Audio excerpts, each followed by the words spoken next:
एक समय की बात है। एक राज्य में एक प्रतापी राजा राज करता था। एक दिन उसके दरबार में एक विदेशी आगंतुक आया और उसने राजा को एक सुंदर पत्थर उपहार स्वरूप प्रदान किया। राजा वह पत्थर देख बहुत प्रसन्न हुआ। उसने उस पत्थर से भगवान विष्णु की प्रतिमा का निर्माण कर उसे राज्य के मंदिर में स्थापित करने का निर्णय लिया और प्रतिमा निर्माण का कार्य राज्य के महामंत्री को सौंप दिया। महामंत्री गांव के सर्वश्रेष्ठ मूर्तिकार के पास गया और उसे वह पत्थर देते हुए बोला, महाराज, मंदिर में भगवान विष्णु की प्रतिमा स्थापित करना चाहते हैं।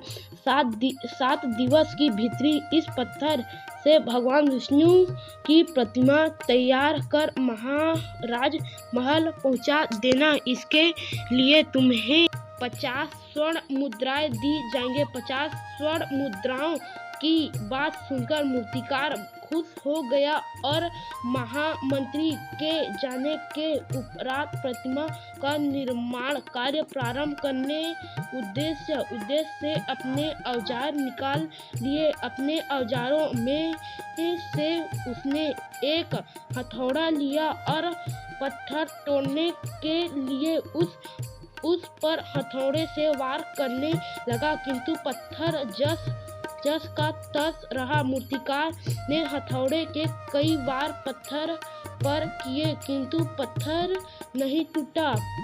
50 बार प्रयास करने के उपरांत मूर्तिकार ने अंतिम बार प्रयास करने के उद्देश्य से हथौड़ा उठाया, किंतु यह सोचकर हथौड़े पर प्रहार करने के पूर्व ही उसने हाथ खींच लिया कि जब 50 बार वार करने से पत्थर नहीं टूटा तो अब क्या टूटेगा। वह पत्थर लेकर वापस महामंत्री के पास गया और उसे यह कह वापस कर आया कि इस पत्थर को तोड़ना नामुमकिन है, इसलिए इससे भगवान विष्णु की प्रतिमा नहीं बन सकती। महामंत्री को राजा का आदेश हर स्थिति में पूर्ण करना था, इसलिए उसने भगवान विष्णु की प्रतिमा निर्मित करने का कार्य गांव के एक साधारण से मूर्तिकार को सौंप दिया। पत्थर लेकर मूर्तिकार ने महामंत्री के सामने ही उस पर हथौड़े से प्रहार किया और वह पत्थर एक बार में टूट गया।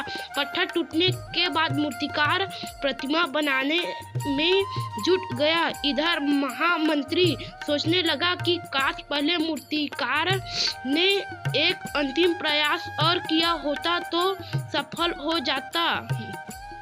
हो गया होता और 50 स्वर्ण मुद्राएं को हकदार बनता।